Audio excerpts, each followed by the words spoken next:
Hello, everybody, and welcome back to Shenanigans. Sorry for the long break. There's a lot of planning had to be done during it. So, Well, see, here's my problem, Neal. yeah.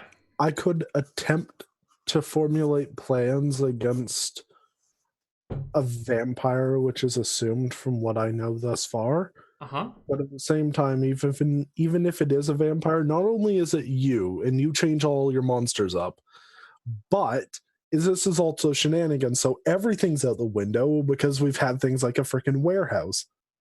That's true. Doreen has seen some shit in her time. That's true. My vampires are not true to form to the 2E rules as written, but you should feel comfortable using whatever bits of vampire lore you, Nick, have accumulated throughout your time of hearing about vampires. And, you know, the rumors are going to be similar. There's not going to be, anything left out of left field. Like, it's a vampire who only eats turnips and, like, only eats the people who have recently eaten turnips, although that's a pretty cool idea. God damn. Turnip vampire? It's a terrible idea. Don't ever make it. That's not a good idea, everybody. No, it only eats the people who have recently had a lot of pineapple juice because it slightly makes them taste like pineapple juice. Oh, yeah. This pineapple-flavored halfling is so good. Let's go attack the ones over at the peach farm next. All right. Oh, jeez. How to fight against a vampire. I was pretty much raised in a church, so I feel like I'd have quite a bit of knowledge of undead. Okay.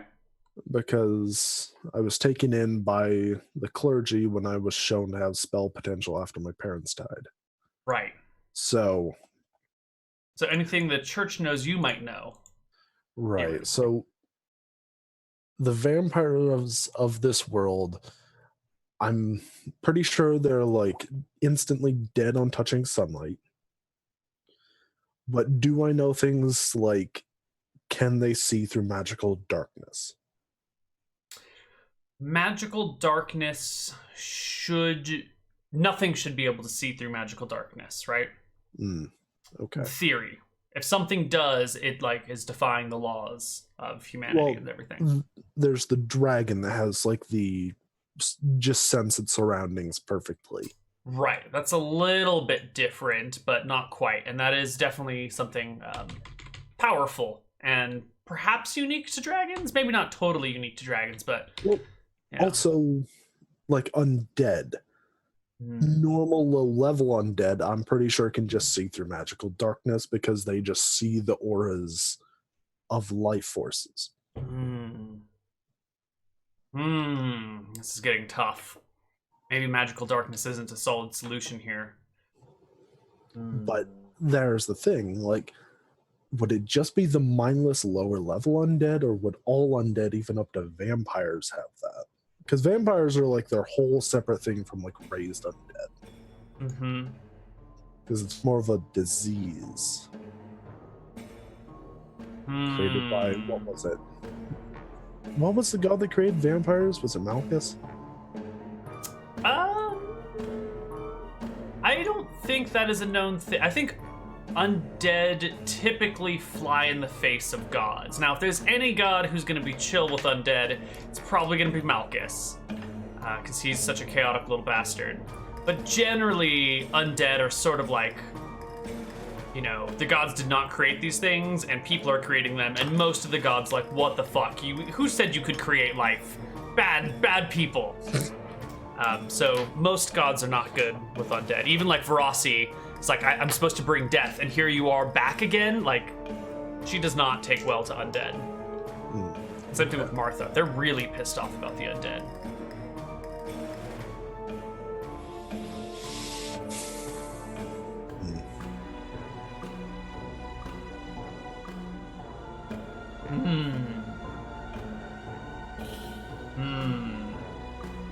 What would you need to answer the questions you have?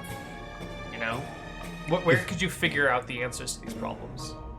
Well, obviously, I could find quite a bit of information if we were to, like, go to Wicthron Marenta and find a library. Yeah, that's a few days out. Yeah, and another person would likely die in that time unless it found something else to feed on, in which case it might not.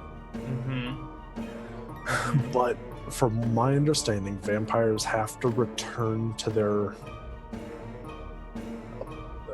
coffin and ground soil.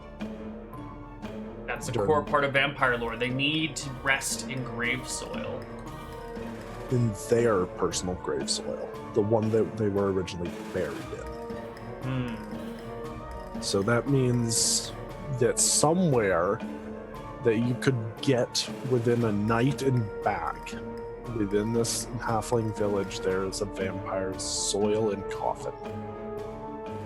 Well, let's take a look at the world map here.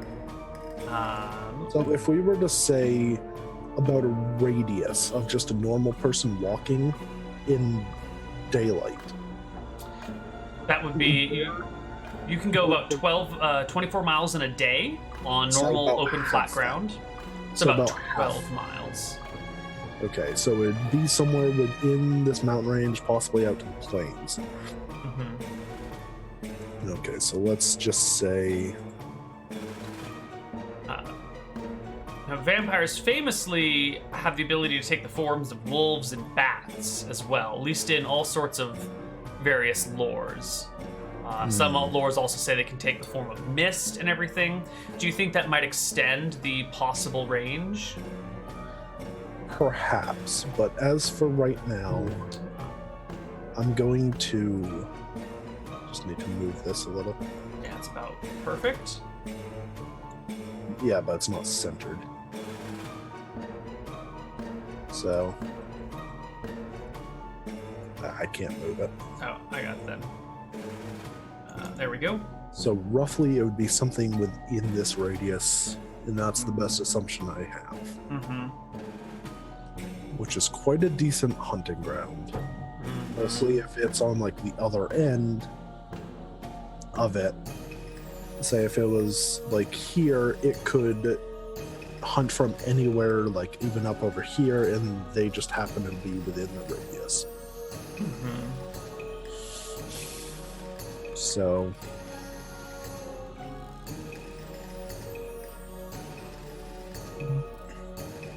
I mean, I don't think bats can move all that quickly, even if they can fly. Like, they're not a fast creature. Right. So...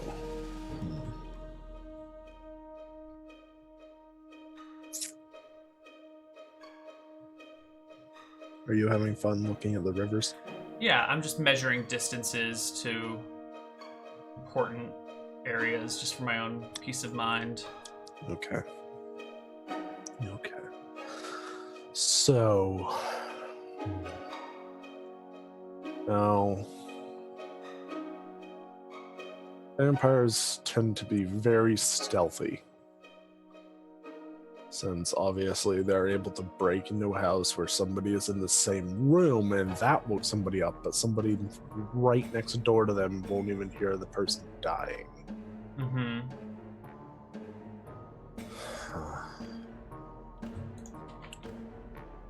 Would I be able to ask that same guy?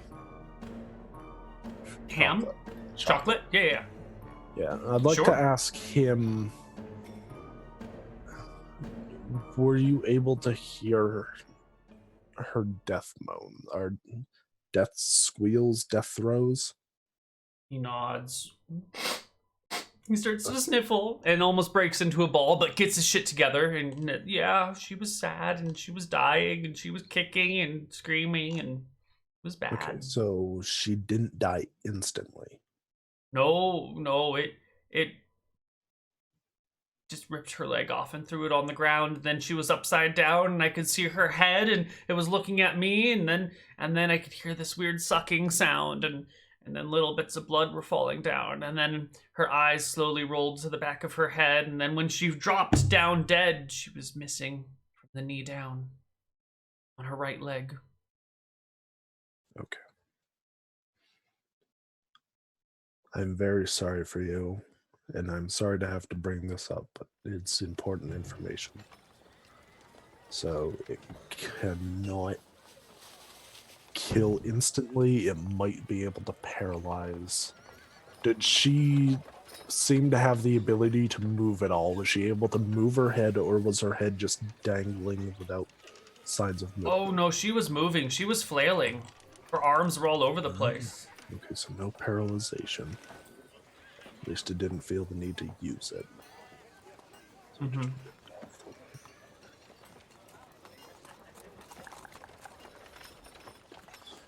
Alright. Okay, so... And do you know if you saw it exit through the door? No. Or have you yet exit the room? It went through the window. The window? Mm-hmm. Mm-hmm. The skylight. We have a skylight in our bedroom. Mm-hmm. Okay, so yeah, flight.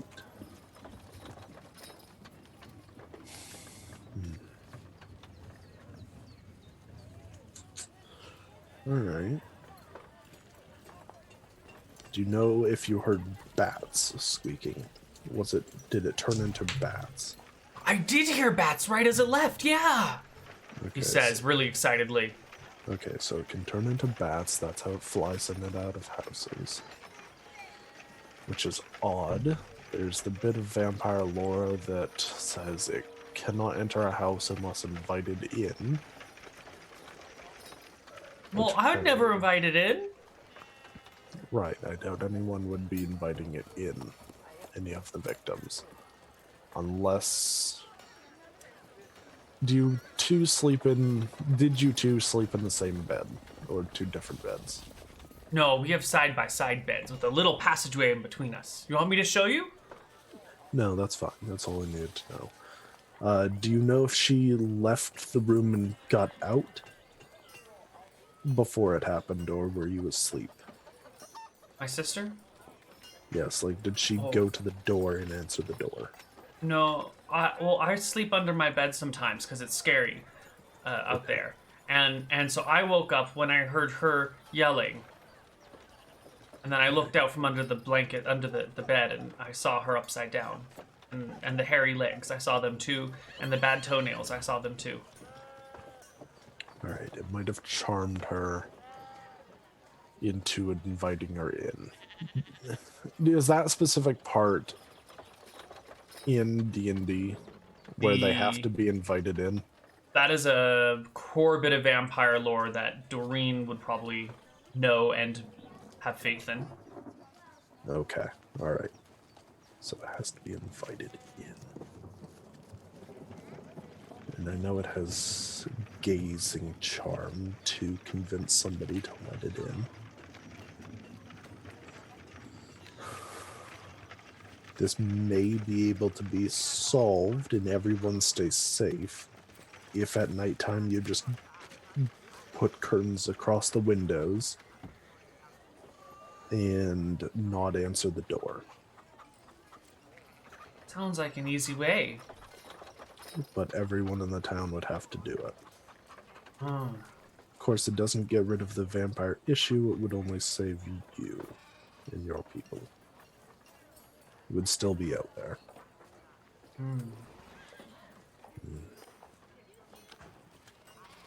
Okay. Alright. So, perhaps we should... How many people are in this town about, Neal? The ham will tell you there's about 800. So a lot of houses. Mm-hmm. A lot of windows.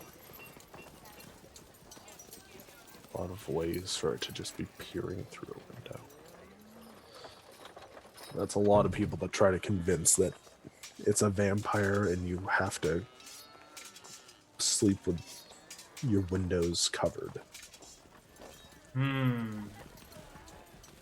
Is there a mayor or a leader of this town somewhere? There absolutely is a mayor, yes. Okay.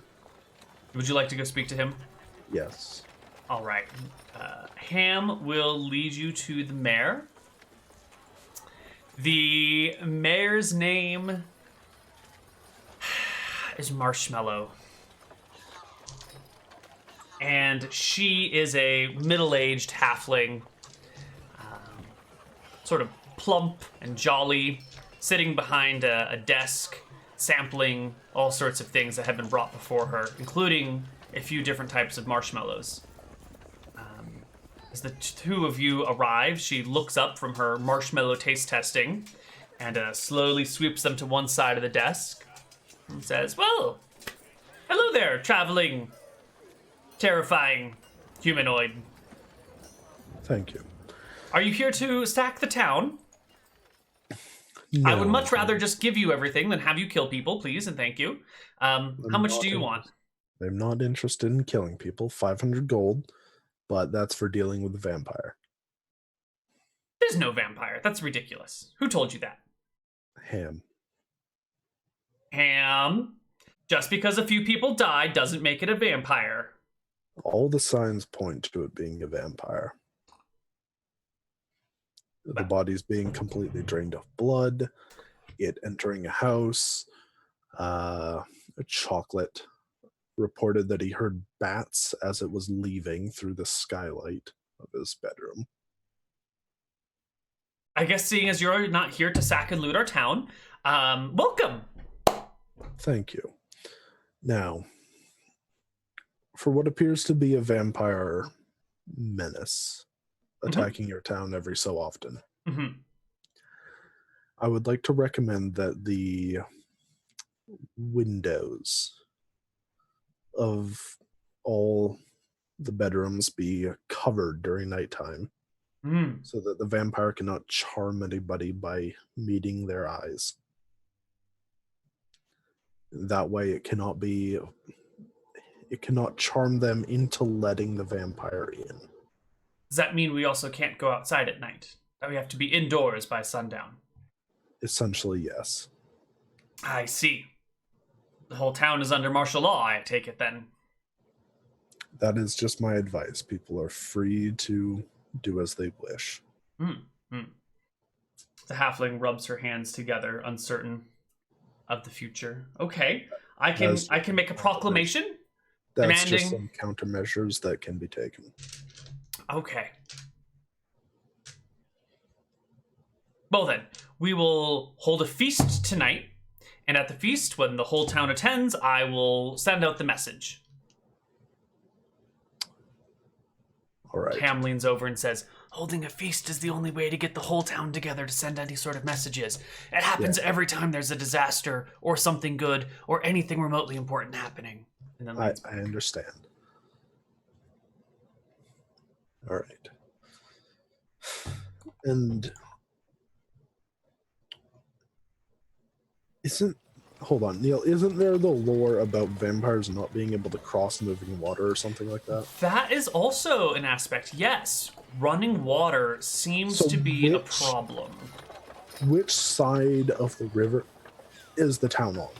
It is on the south side of the river. Okay. So that eliminates like half this circle.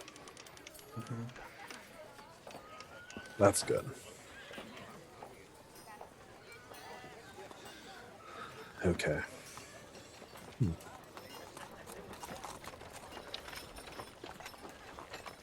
I doubt it just lives in the ocean. An ocean vampire. I don't know. I'm giving Neal ideas. Sea-pyre. God damn it. Okay, so now we know it's a sea-pyre because Neal likes the idea. Alright, so I doubt the dragon that lives in this ridge, the blue dragon? Blue dragon, yep. Would like sharing it with a vampire. Probably wouldn't go over too well, so I doubt it's living in the mountains. So,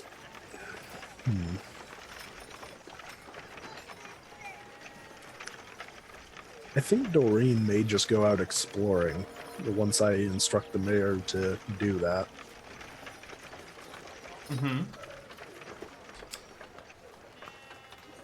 just pretty much pick a direction and head out in that direction, get about halfway through the day and start heading back. So which direction do you want to go?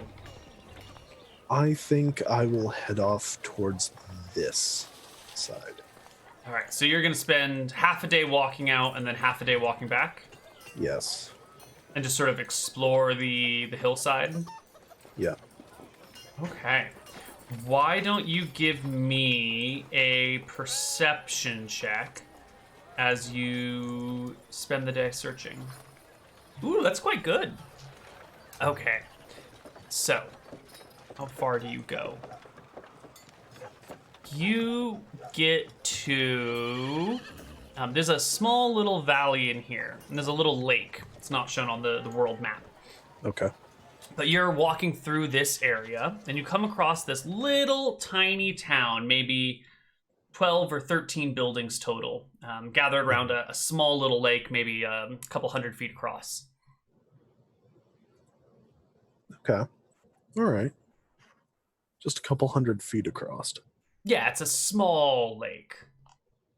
Lake is probably a generous word for it. Maybe a pond? Yeah, a large pond, maybe. Mm-hmm. Now, is that across the short ways or the long ways? It's... The lake is shaped sort of like that. You are approaching from this direction, and the little village is right here. This distance is probably like 150, and then this distance is probably like 300.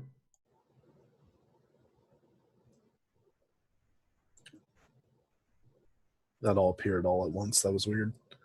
Oh, lovely. Okay. All right. Now, Doreen has a swimming proficiency. Nothing says respect me, like just swimming across the lake straight at the town. In plate mail. Yeah. All right, you didn't bring Ham with you, right? You left him behind? Right. Okay. So Doreen, in plate mail, just swims across the lake. Yep. All of her hands helping to paddle to keep her going faster. No, if you coordinate them all together, it's just like whoosh through the water. She becomes the new Michael Phelps. No, in general, Doreen does not use the hands except in combat. It's not like anyone should know they're actually undead. It's just she's adorned with a ton of hands. Got it. It's not like they randomly go, I have an idea, and you'll just hear a... The hands have learned some sort of like Morse code to communicate with you, and they just start tapping back and forth. Oh, no. I can get behind that. That sounds like a fun idea. Oh, God. All right. Yeah, all right. Let's get more serious here. What is this? Shenanigans? Yes, the townspeople look out to the lake as Doreen is just breaststroking across the lake in plate mail. Mm-hmm. Sure enough, you arrive on the other side. There's a small little dock out there with a couple of boats tied up. A whole bunch of halflings have gathered round to see this thing swim across. They start to retreat as you come out of the water covered in hands and plate mail. But when you don't immediately draw your weapon and start destroying them, they pause and wait for you to say something. Does anybody speak common? An old halfling man hobbles forward, leaning heavily on two canes, a primitive walker if there ever was one, and says, "Yes, I do." Ah, good. Sir, have you had any issues with people dying at night? All the halflings exchange looks, and the old man says, "Yes." Their part of their body ripped off and the blood drained? Yes. Okay, so that, I'm just thinking mentally. So if they're at this lake, I can essentially write off, at least in my mind, this area past this. Maybe a little further, but yeah. about like that. Okay, so the vampire can reach here and back to its coffin before nightfall. Okay. All right. And have you had many deaths? He nods. Yes, we have. We've had 8 dead over the last few months. All right. Would you be able to give me the time frames of them? Like, how many do you happen to have a record of how many days between each attack? And then, together with that information and the information from the other attacks, from the other town, I would like to figure out about the frequency of attacks if it's split between 2 villages now. Okay. Let me create a quick chart of this information so you can cross-reference. The first village that you came to, we're going to call Patalia. And the second village is going to be called Pondville. Not quite as literal as gnomes, but getting there. My naming convention is... It's fine, Neal. I struggle. Okay. So, Patalia had 1 attack 8 days ago. Patalia had another attack.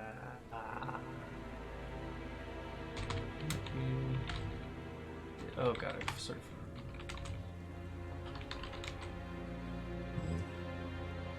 I will just look around the village while you were doing that. Okay. Just take a good look around, walking and talking with the old man.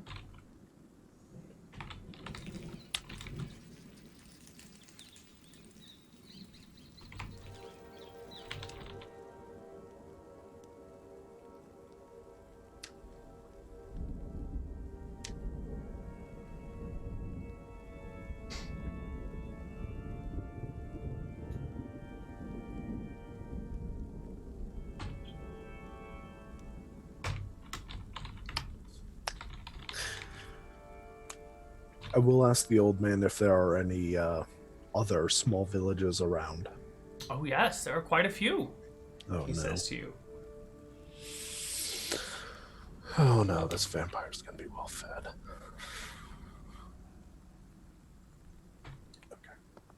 Okay. So I'm gonna just put this over here.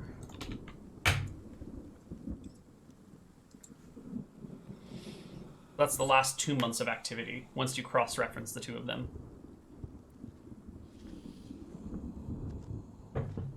Yep. So it must have attacked a place or 2. Yeah, must have gone to another camp in between the 30 and 51 days. Oh wait, no, the 45's right there. Okay, so it attacked another village between the 30 All right. I would like to, with a rough doodle in the sand of the area, and pointing out his town in Patalia. Have him mark the villages that are in the area that is outlined already.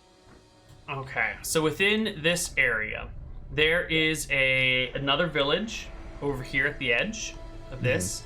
Okay. There's going to be another village up here. And there's going to be another one in the woods over here. And one last one over here. So you've got 4 extra villages nearby. Okay. All right. And I will just give him the general information of what I told the last town of how to deal with this. He nods in understanding of what you're saying and declares to all present that they will feast tonight. probably not a good idea if I'm not here, but okay.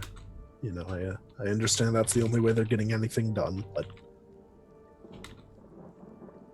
vampire doesn't seem like it's going around slaughtering a bunch of people to waste food. It's going to get as much as it can. So maybe someone will die. Okay, well, if that's the case, then I know where the other village is. Like this one. Which one? Yeah, that one, yeah? Yeah. So I'm going to head over to that village, slightly alter my course from the original path. Okay, excuse me. And get to there by midday and then head back. And repeat the process of finding out what casualties have happened and giving them advice. Excellent. So in this village, you make it there. They're a little surprised as to who you are. The same sort of scene repeats itself with the stranger coming into town with plate mail and, you know, symbols of fear and undead hands. And you talk to them and learn that there have been 3 attacks in this town in the last 2 months. Let me... Oh, no, I already closed my notepad document that had all this information in it. Why would I do that? Why would I do that? This is going to happen for all the villages, Neal. Okay. Doreen is normally brought along by the party, but she has a very different way of doing things. So, let me update this thingy.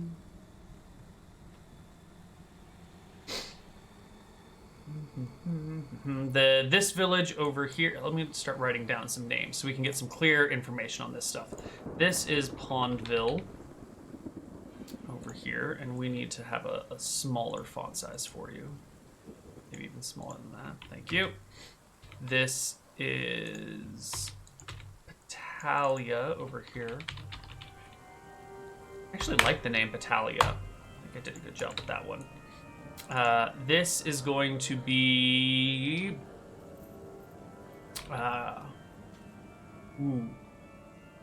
This is going to be Weeds.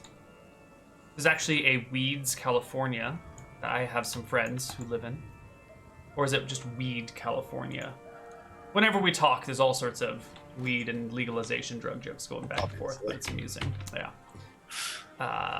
Let's see. It just has to happen, really. Yeah. I mean, they're both in their, like, 70s or 80s, but they fucking love those jokes. This one down here is gonna be... No, I can't name it Sausageville. I can't do that. You can totally name it Sausageville, Neal. Just have them have, like, a pig farm. Yep. All right, this place is called Sausageville. And this place is gonna be called... Upstream. 10 out of 10 naming convention, guys. Bington. And this is going to be called Woodland. You're getting very gnome here with your naming scheme, Neal. Like, it's just barely not the level of gnome. For those of you that don't know what he's talking about, let's go on a quick side quest to investigate. Yeah, so let's just head over to Gnome. The island of Nome, which stands for the Gnomish Nation of Mighty Engineers. And everything is quite literally named, as we can notice. Westwood and North River, Little Lake. Big Lake over here. Coast. Yep, the East Island, Coast. Far North Island, Small Little Island. The gnomes are very precise in their naming convention. They want no one to ever be confused about what they're referring to. So they say, you know, the small little island, and it refers to the little islands up in this area and the smallest of the little islands, you know? And there's a couple of North Islands. There's the Far North Island and just the Northland Island. Yep. And the North Hill and the East Hill and the Norestwood and the Norastwood, which are very similar sounding, but not quite the same, and completely different meanings. And, you know, the Death Swamp because it's very deadly there, and the Basalt Mountain because it's made of basalt rock. And Who knows what lives in Dragonland? It's a mystery to everyone. The gnomes have a great nomenclature. Also, wasn't this basically just the shape of France, Neal? Shape? No. Like, it's pretty much just the shape of France, and then there's, like, Spain and Dragonland. Oh, I have never considered it, but it's sort of France, right? Like, this up here would be the Normandy region. And, yeah, it's sort of Frenchy, right? If it, like, cut off right here and here. Right, and then it's literally just Spain. Right, Spain is Dragonland. Okay, anyway. I gotta look up a map of France, and you know what? It does sort of look like France, yeah.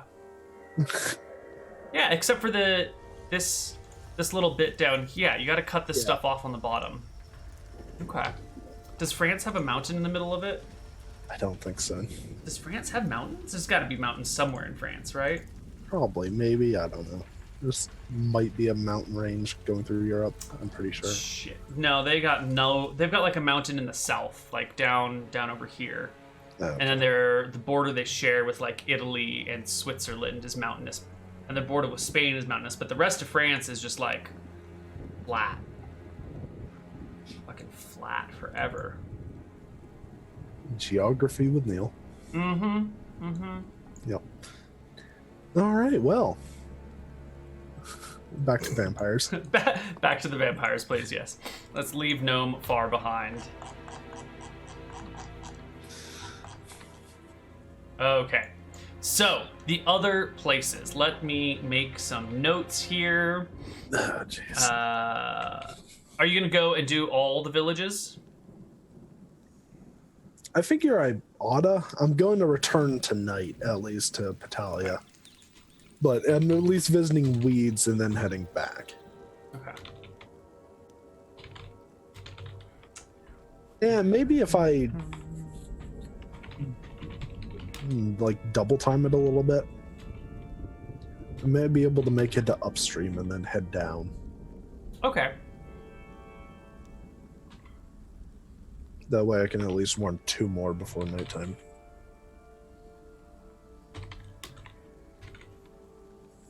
Or 1 more,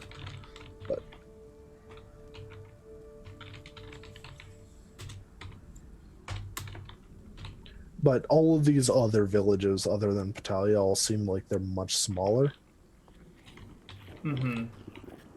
Okay. Yes. And they don't have any in the plains then. There are probably some human settlements in the plains, but these halflings are not, they don't associate. And once I get to upstream, have there been... Oh, yes. Oh, okay. Yes. Okay, so if I'm then assuming that, then I can cut off basically this section as well.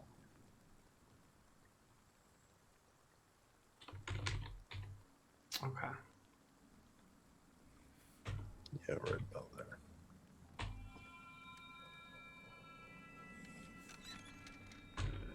Okay. So let me. And upstream is also on the south side? Yes, it is. Okay.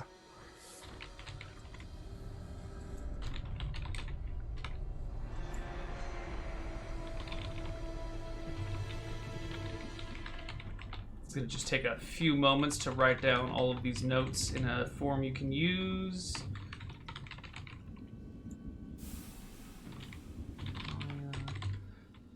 Pondville. All right, so you've taken a look at Weeds and upstream Pondville and Patalia. You haven't been to Woodland or Sausageville yet. Right. Okay. But at least if the vampire attacks are happening there, and on the assumption that it's roughly human moving speed, which more than likely it's not, but whatever, gives me an area to look in. Yeah. It has at least cut down on the area I need to search extremely.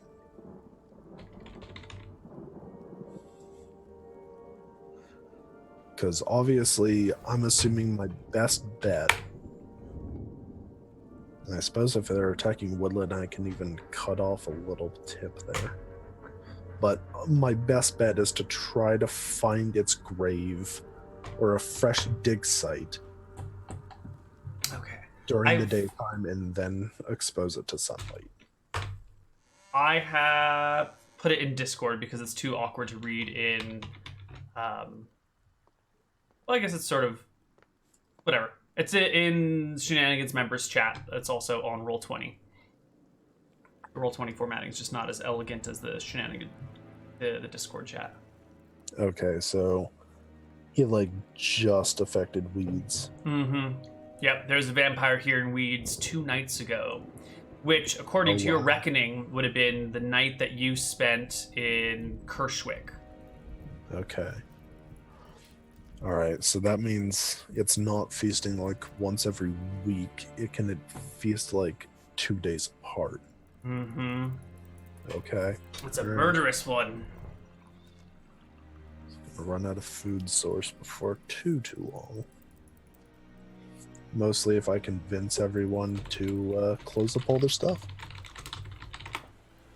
So you again tell everyone in Weeds to shutter their windows and not go out at night? And upstream. Okay. I'm gonna tell both of them to do that and basically try to cut off its food source. Okay. Because if it can't charm anyone to convince anyone to come inside, then it can't, eat anyone. And then you make your way back to Petalwater. Give me a constitution check, because you're hiking today through the hills, and you're trying to go farther than your normal movement range. Holy shit. All right. Doreen pushes on, never getting exhausted, making it back to Petalia late that night. And I probably get several meals. Just from every single town I arrive at, they feed me. Oh yeah, you're well fed. In fact, your slowest thing is probably all the extra weight and food that they've given you as a thanks, and just oh here, have some sausages, have some bread. Here's a whole bowl of soup. I don't know how you're gonna take this because we haven't invented plastic packaging yet, but here you go. Yeah.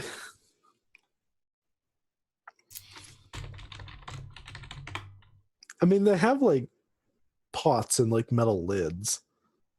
Yeah. What they probably do is just have a pot with a lid and then just hand it to you. Maybe tie it with some string. Twine. Yeah, it's a good idea. All right, so you've got a little wooden bowl with a lid and tied shut with string. It's got some soup in it, and you've got some bread and some sausages and a couple of apples and some oranges and all. It's too much. A couple blocks of cheese. I wonder if you salami, could water seal it with pitch. Seal the soup pot with pitch? Yeah. You could, but then when you go to pour your soup out, what if it spills on the pitch and then you get pitch in your soup? Well, I mean, is pitch really dangerous? No, but it might ruin the flavor. I mean, you could always just scrape off that area of pitch where it's going to pour out from. You could. Definitely is doable. Anyway, that's probably gnome inventions anyway. Yeah. Okay. Anyway. Back to Petalia. You make it back to Petalia. I think you need to leave Petalia as a little gnome settlement there. Or halfling. Yeah, we'll just have to let the vampire destroy all these other ones so they can be renamed. But Petalia has to be saved. Sausageville must be saved. Sausageville can... I'm okay with that one disappearing for all time. Oh, no. Yeah. Anywho's, you're back in Petalia. You've warned the people of Pondville, of Weeds, and of Upstream about the dangers of vampirism. And, yeah. Okay.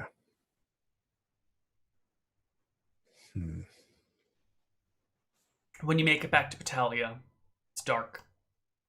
You can only tell the village because of the nice little paved road. It's like not paved, but it's like gravelly paved with like little wooden runners along the sides and nice little hedgerows and everything. But the lights in all the buildings are off. And I didn't encounter any sort of monsters along the way. No, this whole Riverland area seems to be nice and peaceful. And I'm wondering if that's because of the vampire finding things. Yeah. Do we know if vampires prefer to eat humanoids, or can they just suck the blood of monsters? You know, in all your years, you've never heard of a legend of a vampire eating a monster or an animal.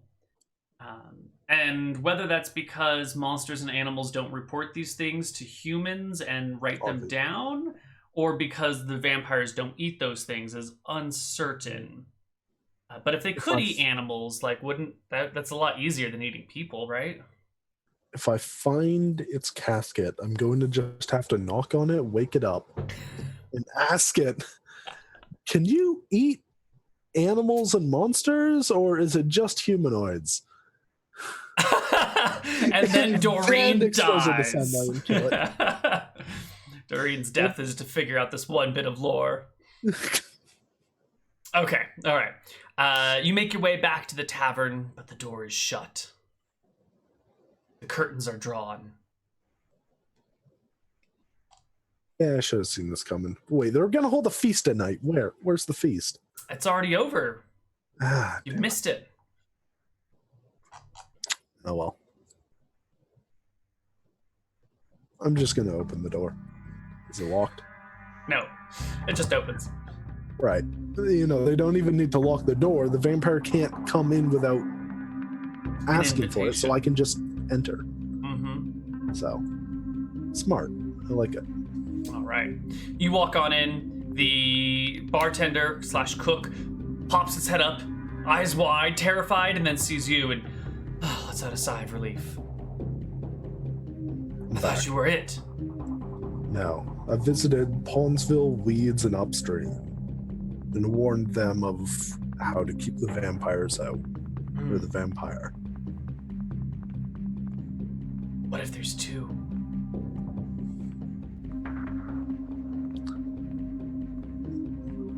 Oh, Jesus. I go back to Shenanigans chat and look at the information.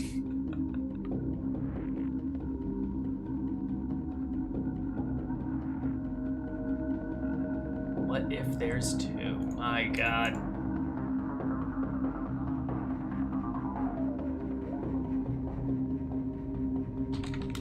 Nah, that doesn't make sense. The halfling wipes his brow and breathes a heavy sigh of relief. Oh, thank God. They're generally solitary creatures, but even if they only ate every week,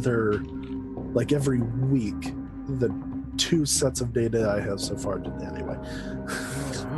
Okay, good. All right, so have there been any incidents thus far? Anyone know? Tonight, you mean? Like, yes. Since you left? No, there's been no incidents since you left. Yeah. All right. Well, I suppose I just kind of need to get some shut-eye and hopefully somebody screams if they get attacked. Okay. The night passes. In the morning, you wake up. Breakfast isn't ready. You come downstairs to find the kitchen a mess. The bartender / cook lies ripped in half, the upper half of him in a pot, the lower half of him sort of like dragged across the floor and then like set on top of the bar, completely exsanguinated.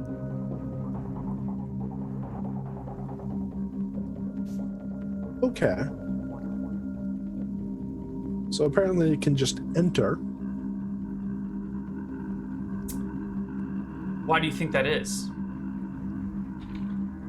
If he was that paranoid about me walking in and the doors weren't locked, if somebody had to knock at the door to come in, then it would have had to be the thing that required to be let in. Everyone else could have just walked in. So if he had to answer the door to let somebody in and let it in, he wouldn't have done that. He was that paranoid. So if it could just walk in, then, well, it did. Right. Okay. Well, that's shitty.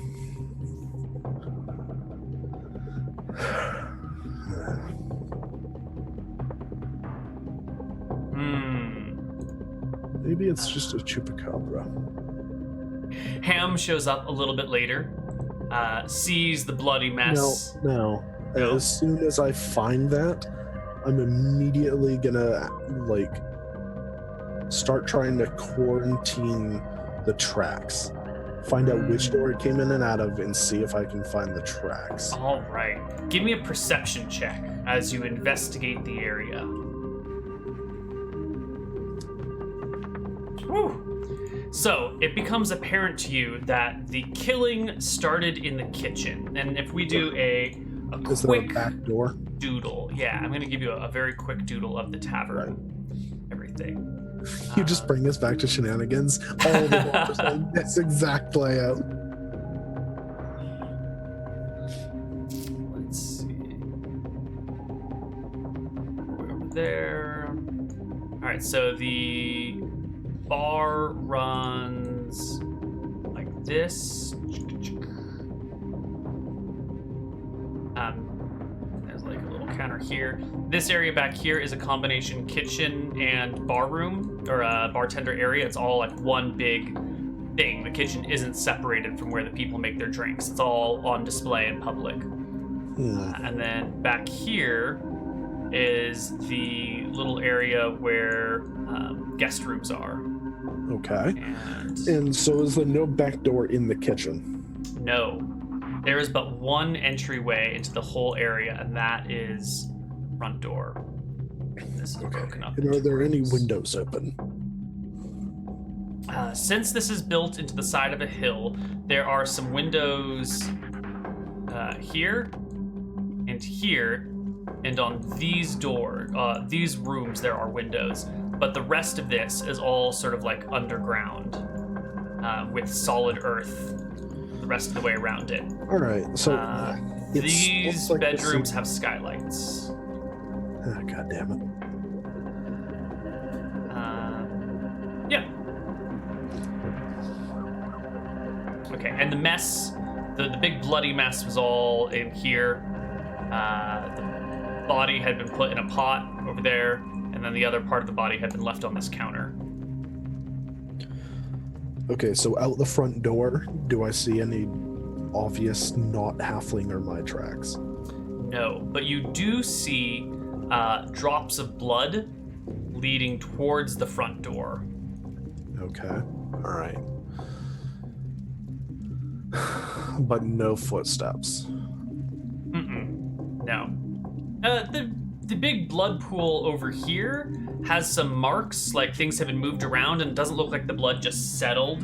Clearly something has moved through it, but the footprints aren't distinctive enough to have like treads on them or something. It's sort of just like a big bloody mess.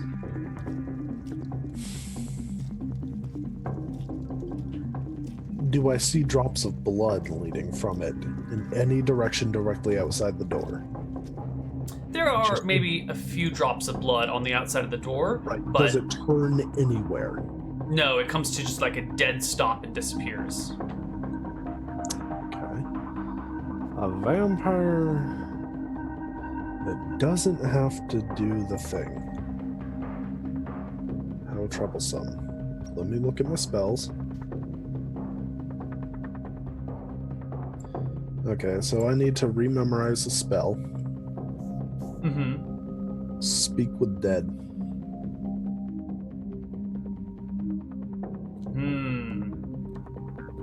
You gonna talk to the halfling? Yep. All right. How long can you speak to him? What do you get from him? Yeah. Special. I think it's like a number of questions based on your level. Stabilized.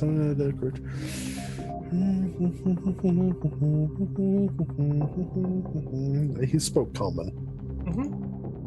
Okay.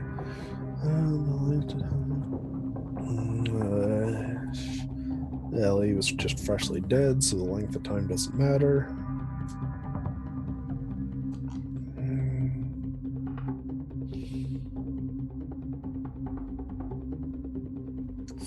Okay.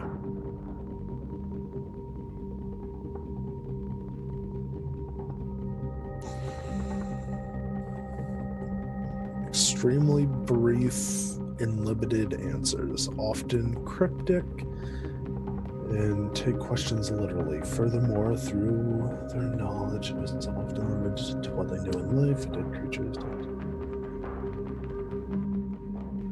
Okay.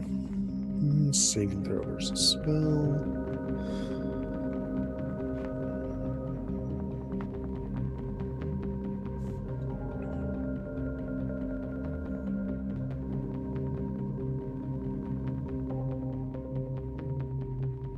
Okay, did I miss the part where it says how many questions I can ask?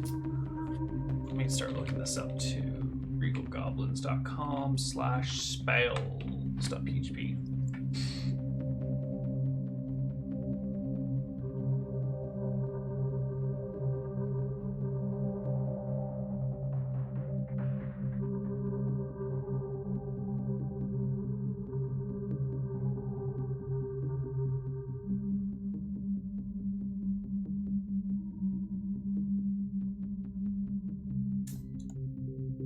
Speak with dead. Priest is able to speak, asks several questions in a set period of time. It might... here we go, the very bottom. Length of time. It's awkwardly worded because the spell cards aren't built for tables. 271 is the page number we're looking for. This is the priest version of Speak with Dead, right? The 7th level one? The 3rd level one? Yeah. 3rd level. I don't think there are 7th level spells. What level is Doreen? 6. Ooh, you can ask 2 questions in 1 round. Okay. And multiple castings of the spell will not help. So pick your questions carefully. Right, so, and I know they're going to be as evasive as possible. Yeah, simple questions are usually harder to evade, I think. Obviously, one has to be, did you let the creature in?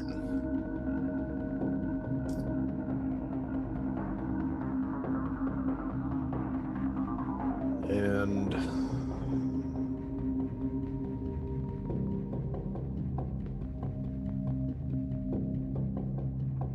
is there anything else I need to know?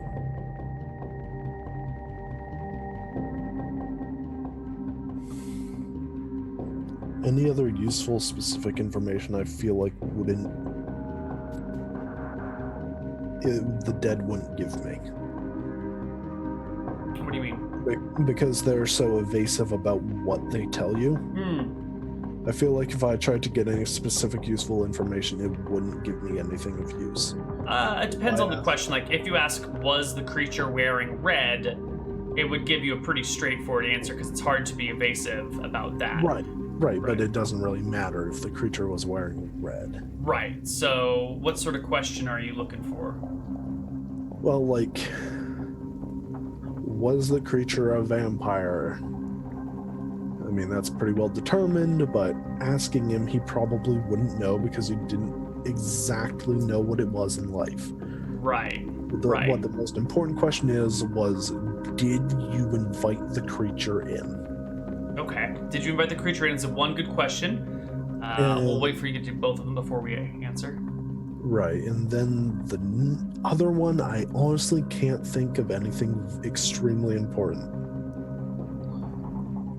Okay. So, I think I'm just going to ask Ham if he had a family.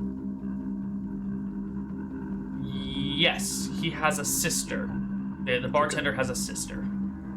I'm going to ask, as the second question, is there anything you would like to say to your sister? Oh, that is so touching. Okay, so the first question is... Did you invite the creature in? And the answer comes back, I looked up and there she was. Okay. And then the second question, is there anything you would like to tell your sister?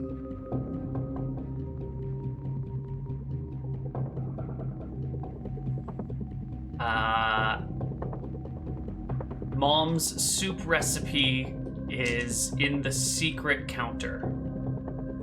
Okay. All right. So, I assume I would have gotten the sister, like, 2 there because other people can also hear it, right? Doesn't the ghost, like, appear and everyone can hear it? Ooh, that's a good question. I think that's the way you've roleplayed it in the past. Sure, like, yeah. Hear it. Yeah, a ghostly voice emanates from the creature, and all around can hear it. So Ham hears this stuff, and immediately. I'm gonna make sure to get his sister. Oh, okay, just cool. so she'll be there to hear it. Yeah, and she immediately starts looking around, like through all the counters, and eventually finds a secret, like, little drop-down shelf and pulls out a series of recipes, and greedily hugs them to her chest. I'm glad I could at least do that for them. Okay. All right. So from where he was standing last night when I came in behind the counter, I'm going to look up and see exactly what he can see. The windows probably have their shutters closed, and there's something covering them, right? So there's nothing. There's no way he'd be able to see it if it was outside.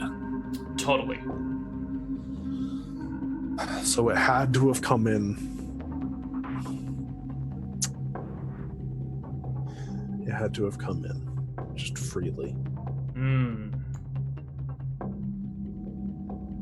That's frustrating. It's very frustrating. Did we want to go to our second break? Sure. Let's go to our second break while you puzzle over what to do from here. We'll be back on the other side with more vampire mysteries. See you soon.